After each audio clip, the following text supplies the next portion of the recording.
नमस्कार साथियों, कैसे हैं? उम्मीद है अच्छे होंगे। आइए, फ्री ऑनलाइन टेस्ट सीरीज़ में एक बार फिर आपका स्वागत है। आज की हमारी क्विज़ थी मैथमेटिक्स की और इसका टाइटल था औसत। यहाँ औसत के कुल 20 क्वेश्चन आपको दिए गए थे और ये जो 20 क्वेश्चन थे इनका सॉल्यूशन हम यहाँ पर करने वाले हैं।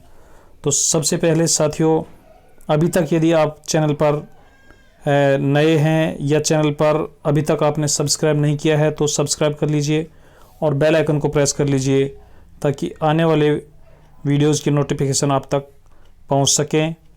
और हाँ, चैनल को शेयर करना न भूलें। चलिए चलते हैं क्विज़ के पहले सवाल की ओर। दिस इज़ अबाउट मी, यह मेरे बारे में है। चलिए चलते हैं पहले सवाल की ओर। ये रहा हमारा पहला सवाल। साथियों, पहला सवाल कुछ इस प्रकार से है। विराट अनुष्का के लिए विशाल मेगा मार्ट से 30 ड्रेस खरीदता है। यदि वह 6,000 रुपये और खर्च करता तो 10 ड्रेस और खरीद लेता, जिससे प्रति ड्रेस औसत मूल्य भी 75 रुपये कम हो जाता। विराट द्वारा खरीदी गई ड्रेसों का औसत मूल्य ज्ञात कीजिए। साथियों, सबसे पहले हम यहाँ पर बात करेंगे औसत क्या होता है और औसत का जो सामान्य सूत्र होता है उसकी यदि हम बात करें तो औसत होता है, मिड पॉइंट होता है, मिड वैल्यू होती है। औसत होता है राशियों का योग बटा राशियों की संख्या राशियों का योग बटा राशियों की संख्या। यदि यहाँ से हम राशियों का योग ज्ञात करना चाहें तो साथियों यहाँ पर आप देख रहे होंगे, इनको यदि हम वज्र गुणा कर दें तो हमारे पास राशियों का योग बराबर हो जाएगा औसत इंटू में राशियों की संख्या। तो ये दो सूत्र बड़े ही महत्वपूर्ण सूत्र हैं और इन्हीं से हम सवालों को हल करेंगे। आइए देखते हैं इस सवाल को हम कैसे हल करेंगे। सबसे पहले यहाँ पर लिखा हुआ है 30 ड्रेस खरीदता है और साथियों मान लीजिए प्रत्येक ड्रेस का जो मूल्य है वो x रुपये है। तो यहाँ पर 30 ड्रेसों का जो मूल्य होगा वो हो जाएगा 30x। तो 30x रुपये खर्च करने पर वह 30 ड्रेस खरीद लेता है। उसके बाद 6,000 रुपये यदि वो और खर्च कर दे तो उसका कुल खर्चा हो जाएगा 30x प्लस में 6,000 और इस प्रकार उसे कुल मिलाकर 10 ड्रेस और मिल जाएंगी। तो अब ड्रेसों की संख्या हो जाएगी हमारे पास 40। तो अब यदि हम औसत ज्ञात करना चाहें तो ये हमारा कुल खर्चा हो गया और ये हमारी कुल ड्रेस हो गई। साथियों, इनका जो औसत आएगा, अभी यहाँ पर लिखा हुआ है कि 75 रुपये कम हो जाता है पहले वाले औसत से। तो पहला वाला औसत हमने माना था x, अब रह जाएगा x माइनस 75 और यहाँ बटा में हम 1 लगा लेंगे। अब सवाल को हल करने के लिए साथियों इनको वज्र गुणा कर देंगे और जब वज्र गुणा करेंगे तो सबसे पहले हमारे पास आएगा 30x प्लस में 6,000 बराबर 40 को जब x से गुणा करेंगे तो 40x माइनस 40 को जब 75 से गुणा करेंगे तो साथियों हमारे पास आ जाएगा, सबसे पहले हम 0 लगा देंगे। 4 को जब 5 से गुणा करेंगे तो 20 हो जाएगा, 2 हासिल हो जाएंगी। 4 को जब 7 से करेंगे तो 28 हो जाएंगे और 2 हासिल के यहाँ 30 हो जाएंगे। पक्षांतरण जब करेंगे तो माइनस के 10x अर्थात 40 को जब इस साइड में लाएंगे तो ये माइनस के हो जाएंगे। माइनस के 10x बराबर हो जाएगा माइनस के, जब 6,000 इधर जाएंगे तो ये भी माइनस के हो जाएंगे। 3,000 और 6,000 9,000, तो माइनस के 10x बराबर माइनस के 9,000। माइनस से माइनस कैंसिल हो जाएगा। x का मान जब ज्ञात करेंगे तो x हमारे पास आएगा 900 रुपये। अर्थात उसने जो 30 ड्रेसें खरीदी थी उनका औसत मूल्य था 900 रुपये। और यदि हम संपूर्ण ड्रेसों की बात करें तो संपूर्ण ड्रेसों का औसत मूल्य हो जाएगा 825 रुपये। तो यहाँ पर आप देख लीजिए विराट द्वारा खरीदी गई ड्रेसों का औसत मूल्य कितना है। तो यहाँ पर साथियों उसने अभी 30 ड्रेस खरीदी हैं। आगे कंडीशन दी हुई है कि यदि वह 6,000 रुपये खर्च करता तो 10 ड्रेस और ख़रीद लेता। इसलिए फ़िलहाल की पोजीशन में 30 ड्रेसों का औसत मूल्य होगा 900 रुपये। यदि आपसे 40 ड्रेसों का औसत मूल्य पूछे तो होगा हमारा 825 रुपये। तो इस सवाल का राइट आंसर होगा 900 रुपये। चलिए चलते हैं अगले सवाल की ओर। अगला सवाल ये रहा हमारी स्क्रीन पर। यहाँ पर 4 मित्र हैं, 4 मित्र हैं और ये जो 4 मित्र हैं साथियों होटल में खाना खाने के लिए जाते हैं। इनमें से 3 मित्र प्रत्येक 100 रुपये का भुगतान करते हैं तथा चौथा मित्र सभी की औसत से 150 रुपये अधिक खर्च करता है। चारों मित्रों द्वारा भोजन पर किया गया कुल खर्च ज्ञात कीजिए। यहाँ पर टोटल खर्चा हमें ज्ञात करना है। मान लीजिए प्रत्येक का जो औसत है वो साथियों x रुपये है। प्रत्येक का औसत क्या है? प्रत्येक का औसत मान लीजिए x रुपये है। अब यदि हम देखें तो कुल क्या होगा? कुल हो जाएगा हमारा 4x। लेकिन यहाँ पर दिया हुआ है कि 3 मित्र प्रत्येक 100 रुपये खर्च करते हैं, भुगतान कर देते हैं। तो तीनों का खर्चा हो गया या तीनों का कुल भुगतान हो गया 300 रुपये। प्लस में अब जो चौथा मित्र है शेष भुगतान चौथा मित्र करता है और चौथा मित्र सभी की औसत से 150 रुपये अधिक खर्च करता है। तो सभी का औसत है x प्लस में 150। ये इनका कुल भुगतान हो गया है। और साथियों ये जो कुल भुगतान है ये 4x के बराबर है। तो बराबर कर दीजिए 4x। अब हम करेंगे पक्षांतरण। पक्षांतरण करेंगे तो x को जब इस साइड में ले जाएंगे तो ये माइनस का हो जाएगा, अर्थात इधर बचेंगे 3x और इस साइड में रह जाएंगे हमारे 450। तो x का मान जब ज्ञात करेंगे तो x का मान आएगा 150। तो यहाँ पर एक x का मान आया है 150। तो कुल खर्चा था हमारा 4x। तो 4x का मान हो जाएगा 150 इंटू में 4, अर्थात ये हो जाएगा 600 रुपये। इस सवाल का राइट आंसर होगा 600 रुपये। ऑप्शन नंबर 4 सही होगा। आप कमेंट करके बता दीजिए आपने कौन सा आंसर टिक किया था। चलिए चलते हैं अगले सवाल की ओर। अगला सवाल ये रहा हमारी स्क्रीन पर।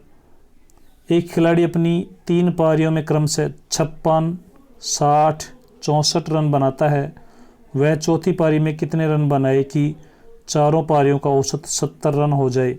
साथियों जब चारों का औसत 70 हो जाएगा तो कुल योग हो जाएगा हमारे पास 70 इंटू में 4, अर्थात 280 रन। ये चारों पारियों के कुल रन होंगे। अब उसने 3 पारियों में जो रन बनाए हैं उनका टोटल कर लीजिए। 56, 60 और 64, इनका जब टोटल करेंगे तो साथियों हमारे पास आएगा 180। 180 इसने इन 3 पारियों में बनाए हैं। चारों पारियों में बनाता है 280। तो चौथी पारी के जो रन होंगे साथियों, चारों के में से 3 पारियों के रन गठा देंगे तो चौथी पारी के रन आ जाएंगे और जो होंगे 100 रन। तो ऑप्शन 4 यहाँ पर सही होगा। चलिए चलते हैं अगले सवाल की ओर। आप अपने आंसर ज़रूर कमेंट करते रहिए। अगला सवाल ये रहा हमारा सवाल नंबर 4। ये रहा आपकी स्क्रीन पर। एक खिलाड़ी का 20 पारियों में औसत रन 60 है।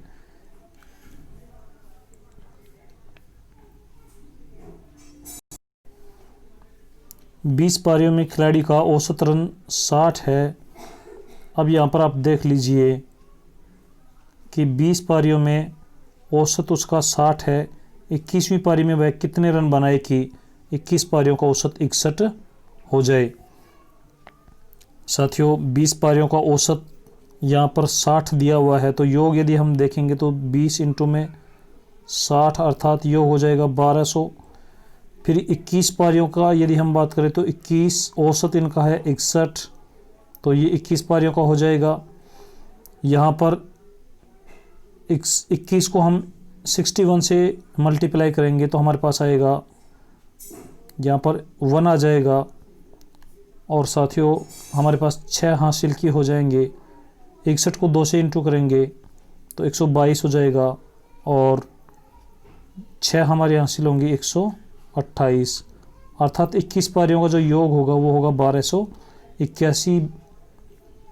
20 पारियों का औसत था हमारे पास 1221 पारियों का औसत है 1281।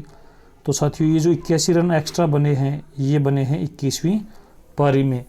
तो यहाँ पर राइट आंसर होगा ऑप्शन 4 21 रन। अब इस प्रकार के सवालों को हम शॉर्ट मेथड से भी हल कर सकते हैं और माइंड गेम से, माइंड ट्रिक से भी हल कर सकते हैं। साथियों एक बार समझ लीजिए कि इस प्रकार के सवालों को हम बेसिक मेथड से किस प्रकार से हल कर सकते हैं। साथियों 20 पारियों का औसत रन 60 है। इसका मतलब ये हुआ कि 20 पारियों में उसने हर पारी में 60 रन बनाए हैं। यदि 21वीं पारी में भी वह 60 रन बनाएगा तो उसका 21 पारियों का औसत भी 60 ही रहेगा। लेकिन 21वीं पारी में उसने कुछ एक्स्ट्रा रन बनाए होंगे जिससे औसत 61 हो गया। औसत 61 हो गया, इसका मतलब ये हुआ कि प्रत्येक पारी में एक एक रन ऐड हो गया। और यहाँ पारियों की कुल संख्या 21 है, प्रत्येक पारी में एक एक रन ऐड करेंगे, इसका मतलब 60 से 21 एक्स्ट्रा होगा, अर्थात 81 रन बनाने होंगे। तो इस प्रकार भी हम आंसर ज्ञात कर सकते हैं। चलिए चलते हैं अगले सवाल की ओर। अगला सवाल ये रहा हमारी स्क्रीन पर। एक क्रिकेट खिलाड़ी का 15 पारियों का औसत 20 है। वह 16वीं पारी में कितने रन बनाए कि उसके औसत में 2 रनों की वृद्धि हो जाए। साथियों इसको आप माइंड मेथड से कीजिए। माइंड मेथड से जब इसे हल करेंगे तो 15 पारियों का औसत 20 है, अर्थात ये सपोज कर लीजिए आप कि हर पारी में 20-20 रन बनाए गए। यदि वह 16वीं पारी में भी 20 रन बनाए तो उसका औसत अभी भी 20 रहेगा, लेकिन 16वीं पारी में उसने कुछ एक्स्ट्रा रन बनाए होंगे, इस वजह से उसके औसत में 2 रनों की वृद्धि हुई है। तो साथियों ये जो 2 रनों की वृद्धि हुई है ये सभी 16 पारियों पर हुई है। आप इसको ऐसे समझ लीजिए कि आप 15 बार पहले 20-20 लिख दीजिए, हर पारी के 20-20 लिख देंगे। इस प्रकार जब 15 बार लिख देंगे और 16वीं पारी के भी 20 लिख देंगे साथियों, तो औसत 20 ही रहेगा। लेकिन 16वीं पारी में 20 के बाद उसने कुछ एक्स्ट्रा रन बनाए होंगे जिनको सभी पारियों में बांट दिया जाएगा, और सभी पारियों में बांट दिए जाने की वजह से इनका औसत बढ़ जाएगा। तो जब 16 पारियों में 2-2 रन बांट दिए गए, 2-2 रन ऐड कर दिए गए, तो इसका मतलब ये जो ऐड किए गए हैं ये कुल मिलाकर 16 पारियों में जब 2-2 बांटेंगे तो ये 32 रन होंगे, और 32 रन ये एक्स्ट्रा होंगे किससे, 20 से। तो यहाँ पर टोटल हमारा जो होगा वो हो जाएगा 52 रन। तो इस सवाल का राइट आंसर होगा 52, अर्थात ऑप्शन 4 यहाँ पर सही होगा। आप कमेंट करके बता दीजिए आपने कौन सा ऑप्शन ऑप्ट किया था। और साथियों यदि ये मेथड आपको समझ में नहीं आया है तो आप परंपरागत मेथड से भी इसे हल कर सकते हैं। आइए देखते हैं कैसे। साथियों हम देखेंगे कि 15 पारियों में औसत 20 है, तो 20 को हम 15 से मल्टीप्लाई करेंगे तो ये हो जाएगा 300 रन। 16 पारियों में उसका औसत 2 बढ़ गया है, अर्थात 20 से बढ़कर 22 हो गया है। तो यहाँ पर अब टोटल होगा 16 दूना 32 हो जाएगा, हासिल 3 हो जाएंगे, 16 दूना 32 और 3 35। तो 16 पारियों में 352, 15 पारियों में 300, इसका मतलब 16वीं पारी में 52 रन बनाए गए। चलिए चलते हैं अगले सवाल की ओर। साथियों आपको सेशन यदि अच्छा लग रहा है तो आप वीडियो को लाइक कर दीजिए और चैनल को सब्सक्राइब कर लीजिए और सेशन को शेयर ज़रूर कर दीजिए। सवाल नंबर 6 यहाँ पर दिया हुआ है। एक 2020 क्रिकेट मैच में भारत को 182 रनों का लक्ष्य मिला है। भारत ने पहले 10 ओवर में 8.2 की रन रेट से रन बनाए। बाकी 10 ओवर में रन रेट क्या होनी चाहिए कि भारत मैच जीत जाए। साथियों लक्ष्य से तात्पर्य ये है कि यदि भारत 182 रन बना लेगा तो मैच जीत जाएगा। अब उसने 20 ओवरों में से शुरुआती जो 10 ओवर हैं साथियों उनमें 8.2 की रन रेट रही है, अर्थात हर ओवर में 8.2 के औसत से 10 ओवर में उसने कुल मिलाकर 82 रन बना दिए। अब 10 ओवर शेष रह गए हैं और 100 रन बनाने हैं, तो हर ओवर में साथियों कितने बनाने होंगे? 10 रन हर ओवर में बनाने होंगे, अर्थात जो रिक्वायर्ड रन रेट है वो होगी 10 रन प्रति ओवर। तो ऑप्शन 4 यहाँ पर सही होगा। चलिए चलते अगले सवाल की ओर। अगला सवाल ये रहा आपकी स्क्रीन पर। 9 लाल गेंदों का औसत वजन 1 किग्रा है। एक काली गेंद को समूह में शामिल कर लिया जाए तो सभी के औसत वजन में 100 ग्राम की वृद्धि हो जाती है। काली गेंद का वजन ज्ञात कीजिए। साथियों हमारे पास 9 लाल गेंद हैं, यहाँ पर 9 लाल गेंद देख लीजिए, और ये हमारे पास छोटी छोटी 9 लाल गेंद हैं। इनका औसत वजन साथियों 1 किग्रा है। प्रत्येक का 1 किग्रा है, इसका भी 1 है, इसका भी 1 है, इसका भी 1 है। इस प्रकार सभी का जो वजन है औसत रूप से 1-1 किग्रा है। तो कुल मिलाकर वजन हो जाएगा 9 kg। यदि एक काली गेंद को, यहाँ पर एक काली गेंद है हमारे पास, जहाँ पर आप देखेंगे तो एक काली गेंद है साथियों हमारे पास, ये वाली काली गेंद है। इस काली गेंद को यदि हम शामिल कर लें, समूह में शामिल कर लें, इसको भी अंदर ले लें, तो फिर हमारा जो औसत वजन है 100 ग्राम की वृद्धि हो जाती है। अब आप सपोज कीजिए कि जैसे ही काली गेंद अंदर आएगी तो सभी के, अब गेंदों की संख्या हो गई है 10, गेंदों की संख्या हो गई है 10, और सभी के औसत वजन में 100 ग्राम की वृद्धि हो जाएगी। तो 10 जगह जब 100 ग्राम बढ़ जाएगा तो इसका मतलब ये हुआ कि 1 किलोग्राम बढ़ जाएगा। यदि काली गेंद साथियों 1 किलोग्राम की ही होती तो औसत में कोई वृद्धि नहीं होती।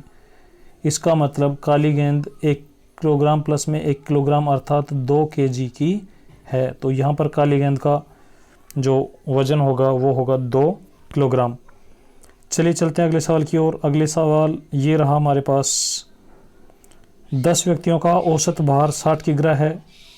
10 व्यक्तियों का जो औसत भार है वो साथियों 60 किग्रा है, अर्थात सभी व्यक्ति 60-60 किलोग्राम के हम मान सकते हैं। समूह में जितने भी व्यक्ति हैं, ये 10 व्यक्ति हैं, इनका औसत जो वजन है 60 किग्रा है। एक नया व्यक्ति समूह में आ जाने पर औसत भार में 1 किग्रा की कमी आ जाती है। साथियों कमी आई है, इसका मतलब नया जो व्यक्ति है वो कम वजन वाला आया है। नए व्यक्ति का भार ज्ञात कीजिए। साथियों नया व्यक्ति यदि 60 किग्रा का आता तो औसत में न वृद्धि होती न कमी होती। अब यहाँ पर व्यक्तियों की संख्या हो गई है 11। व्यक्तियों की संख्या कितनी हो गई साथियों? 11। और औसत भार 1-1 कम हो गया है, अर्थात सभी के औसत में से हम 1-1 यदि हम घटा दें, अर्थात 60 के स्थान पर 59 रह गया है, 59 रह गया है। तो इसका मतलब कुल मिलाकर 11 kg कम हुआ है। तो 60 में से 11 कम करेंगे तो हमारा आंसर आएगा 49। इस सवाल का राइट आंसर होगा 49, ऑप्शन सेकंड यहाँ सही होगा। चलिए चलते हैं अगले सवाल की ओर। अगला सवाल ये रहा आपकी स्क्रीन पर, देख लीजिए। 8 व्यक्तियों का औसत भार 1 किग्रा बढ़ जाता है। समूह में कोई 8 व्यक्ति हैं, उनका जो औसत भार है साथियों 1 किग्रा बढ़ जाता है। जब 40 किग्रा भार वाले एक व्यक्ति के स्थान पर नया व्यक्ति आ जाता है, मान लीजिए ये व्यक्ति 40 किग्रा भार वाला है, ये समूह छोड़कर चला जाता है और इसके स्थान पर कोई दूसरा व्यक्ति आ जाता है, तो सभी का औसत भार 1 किलोग्राम बढ़ जाता है। यहाँ पर आप कल्पना कीजिए कि यदि 40 किग्रा वाला भार गया है और 40 किग्रा वाला ही अंदर आएगा तो औसत में कोई परिवर्तन नहीं आएगा, लेकिन अंदर आने वाला व्यक्ति 40 किलोग्राम से अधिक भार का है, इसलिए सभी के औसत में 1 किग्रा की वृद्धि हुई है। और साथियों यदि 1 किग्रा की वृद्धि हुई है, इसका मतलब सभी को इसने अपना जो एक्स्ट्रा वजन था उसमें से 1-1 किग्रा यहाँ पर बांट दिया है। तो 8 जगह जब 1-1 किग्रा बांटेगा, इसका मतलब एक्स्ट्रा था 8 kg। तो ये आने वाला जो है साथियों 40 + 8 अर्थात 48 kg का होगा। यहाँ पर राइट आंसर होगा ऑप्शन सेकंड 48 kg। चलिए चलते हैं अगले सवाल की ओर। अगला सवाल ये रहा हमारा। 9 संख्याओं का औसत 20 है, प्रथम 4 संख्याओं का औसत 22 है, अंतिम 4 संख्याओं का औसत 19 है। पांचवी संख्या ज्ञात कीजिए। साथियों यहाँ पर कुल मिलाकर 9 संख्याएं हैं। ये इस प्रकार से मान लीजिए, ये हमारे पास 9 संख्याएं हैं, 1 2 3 4 5 6 7 8 9। इन 9 संख्याओं का यदि हम सभी के औसत की बात करें तो सभी का औसत है 20, तो इनका कुल हो जाएगा 180। प्रथम 4 संख्याओं का औसत 22 है। ये शुरुआत की जो 4 संख्या हैं इनका औसत साथियों 22 है, तो इनका योग हो जाएगा 88। अंतिम 4 संख्याओं का औसत 19 है, इनका औसत 19 है, तो इनका योग हो जाएगा 76। अब देख लीजिए साथियों, यहाँ पर 5वीं संख्या बची रह गई है। यदि नीचे की साइड से हम देखें तो 4 और 4 8 संख्याओं का यदि हम टोटल करें तो 88 और 76 ये हो जाएगा हमारे पास 164। 8 संख्याओं का योग 164 है, 9 संख्याओं का योग 180 है। तो साथियों जो संख्या छूट गई है उसका मान होगा, आप देख लीजिए, उसका मान क्या होगा, उसका मान होगा 16, उसका मान होगा 16 अर्थात 16 है। तो ऑप्शन 4 यहाँ पर सही होगा। चलिए चलते हैं अगले सवाल की ओर। अगला सवाल ये रहा हमारी स्क्रीन पर। सवाल नंबर 11 कुछ इस प्रकार से है। एक किसान के पास कुल 120 पशु हैं, जिनमें गाय और भैंस हैं। गायों की औसत कीमत 15,000 रुपये है तथा भैंस की औसत कीमत 60,000 रुपये है तथा सभी की औसत कीमत 45,000 रुपये है। तो बताओ किसान के पास कितनी गाय है। साथियों इस सवाल को हम मिश्रण विधि से भी हल कर सकते हैं। यहाँ पर आप लिख दीजिए गाय, यहाँ पर लिख दीजिए भैंस, और मिडिल बीच में जो आएगा साथियों दोनों का औसत आएगा। कुल पशुओं की संख्या 120 है। यहाँ पर आप जब गाय की कीमत लिखेंगे 15,000 रुपये, भैंस की कीमत लिखेंगे 60,000 रुपये, औसत है दोनों का 45,000 रुपये। जब अंतर करेंगे तो अंतर, इनका अंतर आएगा साथियों 30,000, इनका अंतर आएगा, इनका जो अंतर है वो आएगा 15,000। इसका मतलब इनकी संख्या का जो अनुपात होगा साथियों वो होगा 1:2, अर्थात गायों की संख्या का अनुपात 1 होगा, भैंस की संख्या का अनुपात 2 होगा। कुल यहाँ पर हो गए 3 अनुपात, 3 अनुपातों का मान दिया है 120, तो 1 अनुपात का मान होगा 40, 2 अनुपातों का मान होगा 80। तो 1 अनुपात का मान 40 है साथियों, 2 अनुपातों का मान 80 है। हमसे पूछा है गायों की संख्या, तो गायों की संख्या होगी 40 अर्थात 40। तो ऑप्शन फर्स्ट यहाँ पर सही होगा। चलिए चलते हैं अगले सवाल की ओर। अगला सवाल ये रहा आपकी स्क्रीन पर, देख लीजिए। रामू और श्यामू की औसत आयु 3 वर्ष पहले 27 वर्ष थी। साथियों 3 वर्ष पहले जब 27 वर्ष थी, तो अब की यदि हम बात करें तो अब इनकी जो औसत आयु है वो 30 वर्ष हो गई है। इसका मतलब दोनों यदि हम समान आयु के भी माने तो 30-30 वर्ष के होंगे। वर्तमान में रामू और श्यामू की आयु का योगफल कितना होगा। तो साथियों योगफल हो जाएगा 60 वर्ष, 60 वर्ष, क्योंकि औसत वर्तमान में 30 वर्ष है, तो दोनों का योग होगा 60 वर्ष। तो ऑप्शन सेकंड यहाँ पर सही होगा। चलिए चलते हैं अगले सवाल की ओर। अगला सवाल ये रहा आपकी स्क्रीन पर। श्यामू ने उच्च माध्यमिक बोर्ड परीक्षा में हिंदी में 50 में से 40 अंक प्राप्त किए। साथियों हिंदी विषय में उसने मैक्सिमम मार्क्स जो हैं वो हैं 50 और ऑब्टेन किया उसने 40। गणित में 100 में से, मैथ की यदि हम बात करें तो मैथ का पेपर 100 का है, उसमें से 70 अंक प्राप्त किए हैं। और विज्ञान में 150 में से उसने प्राप्त किए हैं 142। श्यामू द्वारा प्राप्त औसत अंक प्रतिशत ज्ञात कीजिए। साथियों यदि आपसे यहाँ पर केवल प्रतिशत न होता और केवल औसत होता तो औसत हम कैसे ज्ञात करते। तीनों विषयों का हम क्या कर देते, तीनों विषयों का योग कर देते। तीनों विषयों का योग आता हमारा 4 और 7 11 और 4 15 हासिल 1 252, और इसमें हम डिवाइड कर देते 3 में, अर्थात ये हो जाता 8 या 24 1 4 या 12 84। ये होता हमारा 84। यहाँ पर अब औसत अंक प्रतिशत ज्ञात करने के लिए कहा है।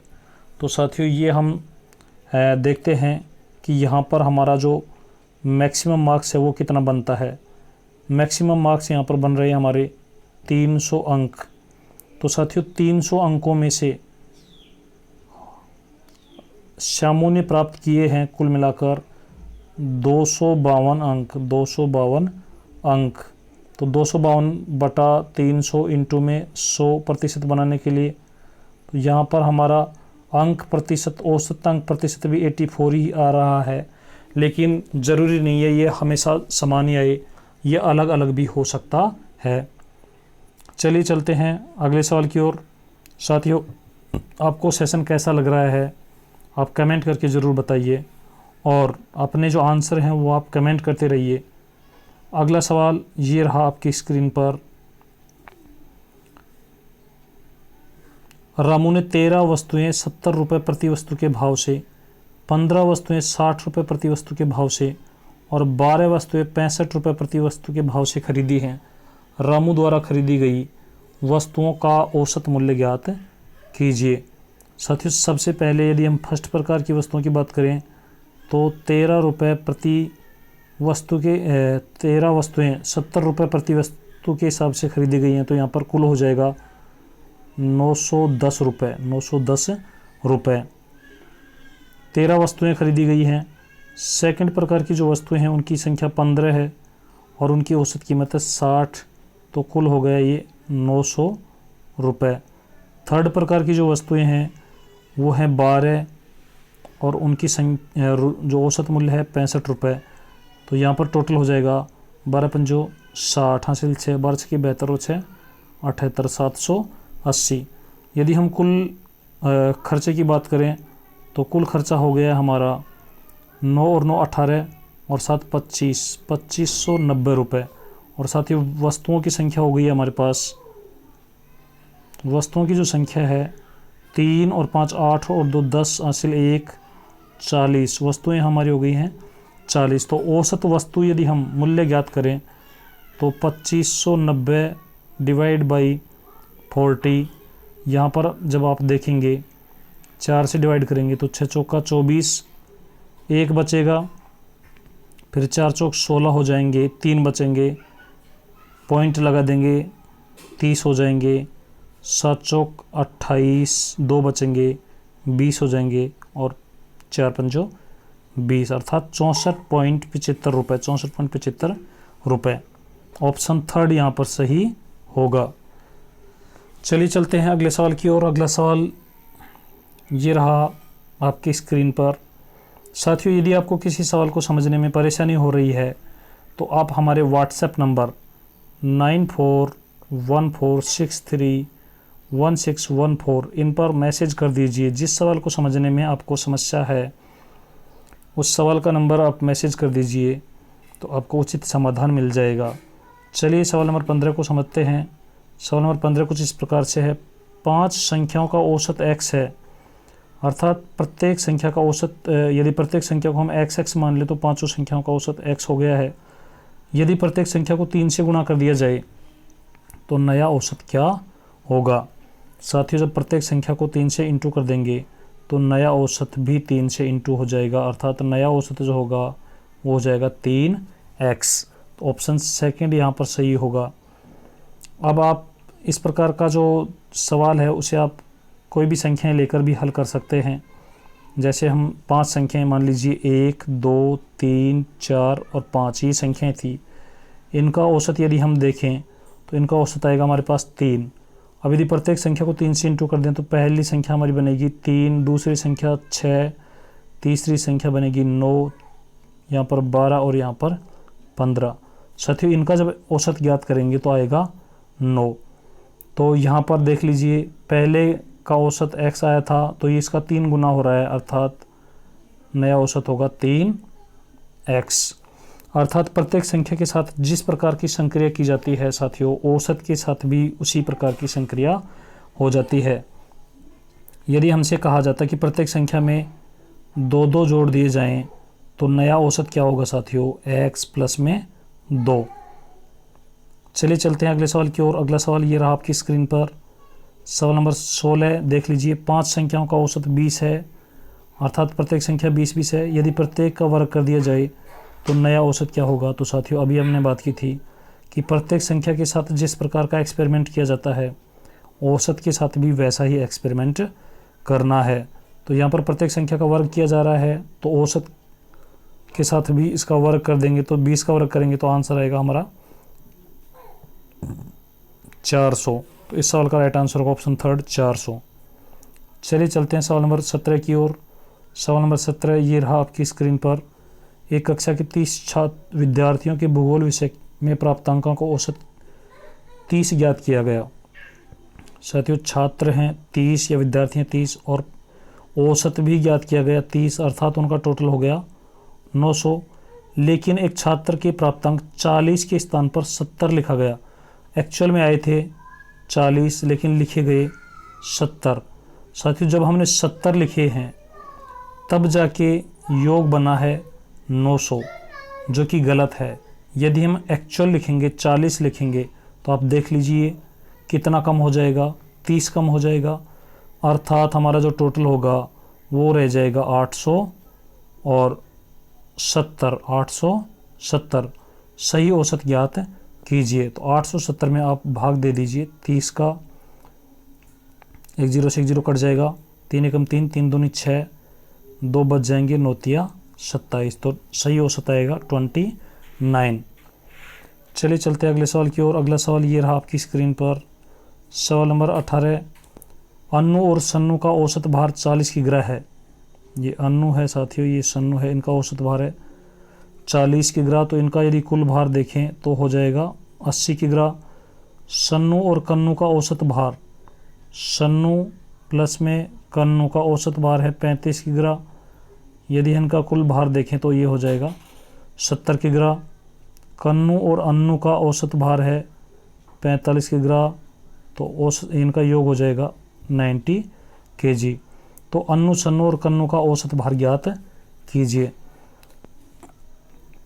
यहाँ पर आप देखेंगे कि यदि हम इनका टोटल कर देते हैं तो ये जो टोटल है 8 और 7 15 और 9 24, 240 kg।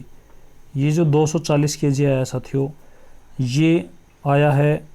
यहाँ पर देखेंगे अन्नू सन्नू कन्नू, यहाँ पर अन्नू सन्नू कन्नू डबल बार काउंट हो गए हैं, अर्थात 2 बार ए आ गया है, 2 बार एस आ गया है और 2 बार के आ गया है। तो एक सिंगल बार यदि हम देखेंगे तो इनका टोटल हो जाएगा 120। और औसत ज्ञात करवाएगा तो औसत के लिए ये 3 व्यक्ति हैं तो 3 का भाग देंगे तो औसत आएगा हमारे पास 40, अर्थात 40 kg। तो यहाँ पर दोनों ही ऑप्शन में 40 लिखा हुआ है। आपके टेस्ट में साथियों पहले ऑप्शन में 45 लिखा हुआ था, दूसरे ऑप्शन में 40 था, तो ऑप्शन 40 यहाँ पर सही होगा। चलिए चलते अगले सवाल की ओर। अगला सवाल ये रहा आपकी स्क्रीन पर। 4 क्रमागत सम संख्याओं का औसत 37 है।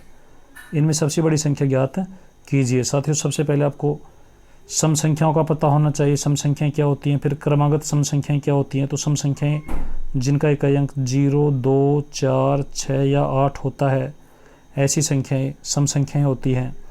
क्रमागत का मतलब होता है कंटिन्यू आने वाली, लगातार आने वाली। साथियों सम संख्याओं का औसत विषम संख्याओं का औसत जो होता है मिडिल पॉइंट होता है। यहाँ पर 4 सम संख्याओं की बात की गई है, तो 4 सम संख्याओं का जो औसत है वो 37 आ रहा है। यहाँ देख लीजिए साथियों, इसका मतलब 2 सम संख्याएं इस साइड में होंगी, 2 सम संख्याएं इस साइड में होंगी, क्योंकि 37 सम संख्या नहीं है। तो यहाँ पर यदि हम बात करें बड़ी संख्याओं का तो ये 38 होगा, 40 होगा। छोटी संख्याओं की बात करें तो 36 होगा, 34 होगा। सबसे बड़ी संख्या पूछा है तो सबसे बड़ी संख्या होगी 40। तो यहाँ पर ऑप्शन सेकंड सही होगा। चलिए चलते हैं अगले सवाल की ओर। अगला सवाल ये रहा आपकी स्क्रीन पर। 7 क्रमागत संख्याओं का औसत x है। 7 कंटिन्यू यदि हम संख्याएं लें तो उनका औसत आता है x। यदि अगली 2 संख्याएं भी शामिल लिया जाए तो नया औसत क्या होगा। साथियों यहाँ पर देख लीजिए, जैसे 1, 2, 3, इन 3 संख्याओं की यदि हम बात करें तो इनका औसत हमें प्राप्त हुआ है 2। यदि हम एक संख्या और शामिल कर लें तो अब औसत हो जाएगा हमारा 2.5, अर्थात एक नई संख्या शामिल करने पर औसत में वृद्धि होती है 0.5 की। तो यदि हम एक संख्या और शामिल कर लें तो अब औसत हो जाएगा 3, अर्थात एक संख्या पर 0.5 की वृद्धि होती है तो दो संख्याओं पर हमारे पास 1 की वृद्धि हो जाएगी। तो अब नया औसत हो जाएगा x प्लस में 1, ऑप्शन 3 यहाँ पर सही होगा। तो ये था साथियों हमारे आज के टेस्ट का सॉल्यूशन। आइए देखते हैं कुछ। Thank you very much. और साथियों इसी प्रकार के क्विज और उनके सॉल्यूशन प्राप्त करने के लिए आप हमारे चैनल को सब्सक्राइब कर लीजिए।